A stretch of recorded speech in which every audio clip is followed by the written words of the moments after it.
So let's talk about how we break the cycle. How do we break the cycle? Don't pop it up there yet. What is the opposite of unforgiveness? Forgiveness. Man, you guys are so smart. The opposite of unforgiveness is forgiveness. But you don't know what they did to me. You're fine, you're fine. You don't understand how it feels for what I went through. What do you mean I need to forgive that person? Here's the thing. When I say forgiveness, I'm not saying it's easy. Because it certainly wasn't easy for Jesus to willingly walk to the cross and forgive us before we were even a thought in our parents' mind. It wasn't easy for him. It's not going to be easy for us. Forgiveness is a process. And we're going to talk about this whole thing of how it's a process in just a few minutes. But the opposite of unforgiveness is forgiveness. I can only tell you in my own life what forgiving someone has done for me. It has freed me to love people exactly for where they are. Forgiveness has allowed me to be able to look at someone and say, in anything that you've ever gone through, I can love you as a human. I can see you with the worth that Jesus sees you with, because God saw you with the worth that cost Jesus his life. So when forgiveness is a part of my life, I know that I can love others, no matter what state they're in. But it's not easy. Because there are things that could happen, may happen to you, may have already happened to you, that it has taken you years to process. And every time you're reminded, you enter right back into that same cycle of thought. You're like, I thought I was over this. I thought I was done with this. Forgiveness opens up the door to reconciliation on my part. On my part. It shows another the strength of your character, the depth of your love, and the power of mercy. That's what forgiveness does. These are all things that Jesus exemplified to every single one of us. The passage of scripture in Leviticus. Yep, I'm whipping out the Old Testament. Here we go. Leviticus chapter 19, 17 to 18 says this. And you thought it was just Jesus in the New Testament. Oh, yeah. Do not bear a grudge against others, but settle your differences with them, so that you will not commit a sin because of them. Did you hear that? So that you will not commit a sin because of them. Do not take revenge on others or continue to hate them, but love your neighbors as you love yourself. And then God has decided to throw this in there. I am the Lord. Just in case you're wondering who was talking to you, I'm the Lord. All right.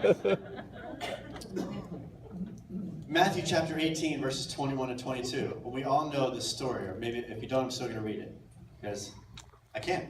Then Peter came to Jesus and asked, Lord, how many times shall I forgive my brother or sister who sins against me?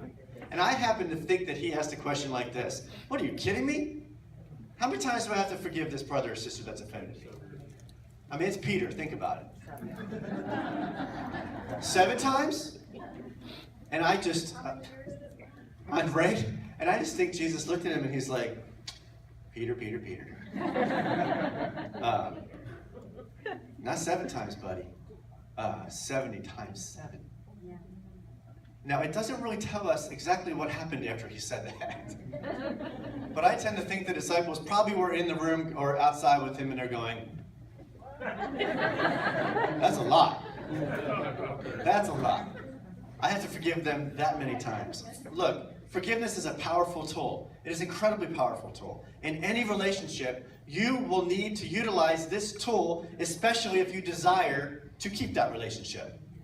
At some point, and when I say relationship, by the way, I'm not talking about a romantic relationship.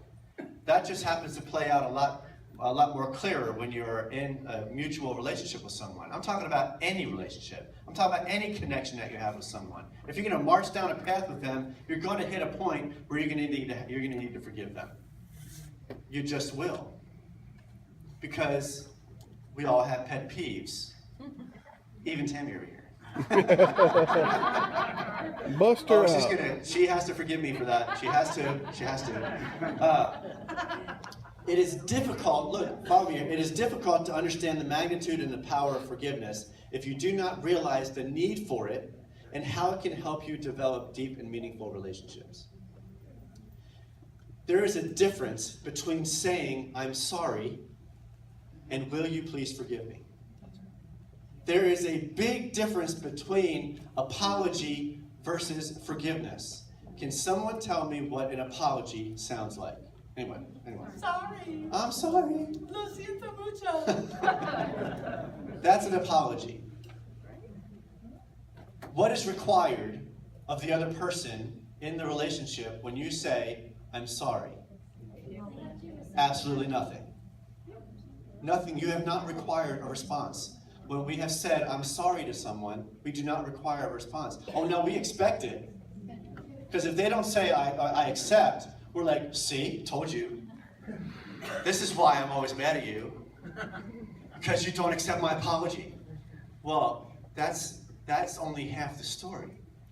Forgiveness, when we walk up to someone and we know we've wronged them, and the scripture is very clear about when we offer a gift to the Lord and we realize we've offended someone, we're supposed to go make that right and come back and do it. That's how seriously Jesus takes forgiveness. But forgiveness looks like this. We walk up to someone, we know we've hurt them. Or we may have gotten into something with that person and we know we have some responsibility in what happened. Because in relationship, when there's a disagreement between two people and something happens, it's not just 100% the other person's issue. So if we go to that person, even if we're only 5% wrong in the situation, and we go to them and say, you know what? I hurt your feelings, or I said something I shouldn't have said. Or I've done something that I shouldn't have done. And I know it's not right, and I just want to ask you, would you please forgive me? What's required when we do that with someone else in a relationship? A response.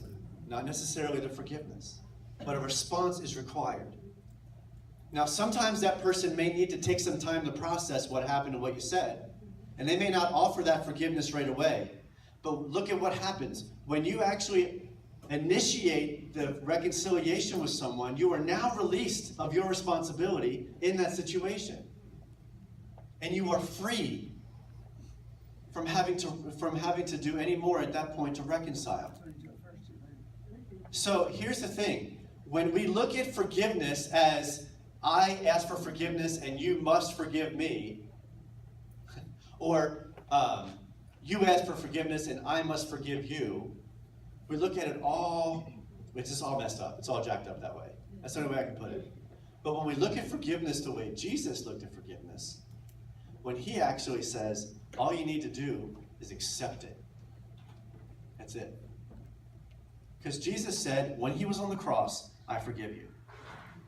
So we confess, we accept, we believe, and we confess that he is the Son of God, right? And we accept his forgiveness.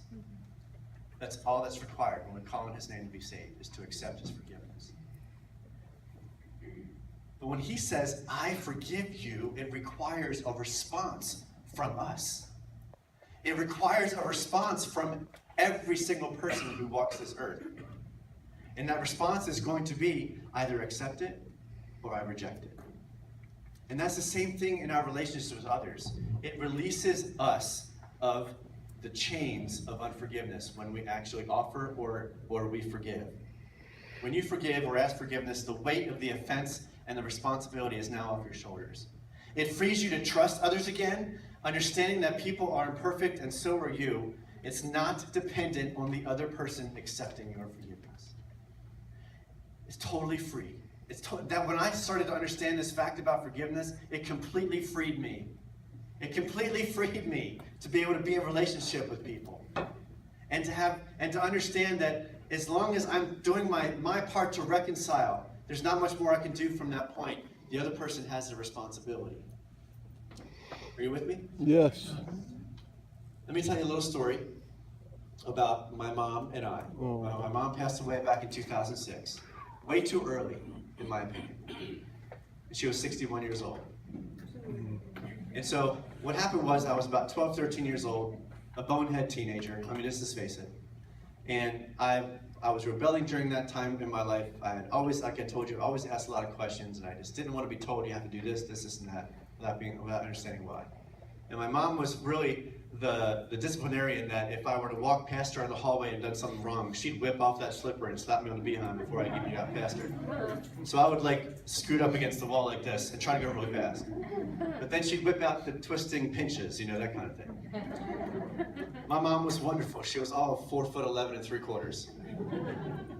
And I remember when I was 12 years old, something happened. She went to go slap me across my face because I deserved it. And I reached up and grabbed her hand. And so at that point, that's what started this issue in my mind, between my mom and I. And it had gotten so coarse, at one point we were in this discussion, argument, let's call it what it is. And I was definitely not doing what I should have been doing. And she made a comment that she didn't realize what she had said or how it had sounded when it came out. But she made the comment, she said, if you don't stop doing what you're doing, you're never going to amount to anything.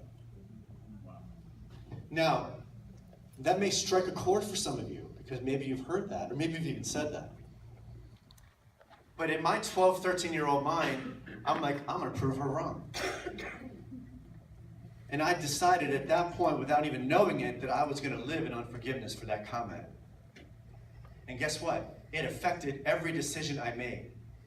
And so my motives for doing things was not, I'm doing this because I want to do it. I was doing things because I wanted to prove people wrong that I could do something and that I would amount to something. But that's the wrong motive. Now fast forward 15 years to 2001. You're doing the math now. I'm 43. It's okay. Fast forward to 2001. September 11th, 2001, my father and mother had come for a visit to Los Angeles to be with my family and my kids. My dad had taken off the day before and flown home.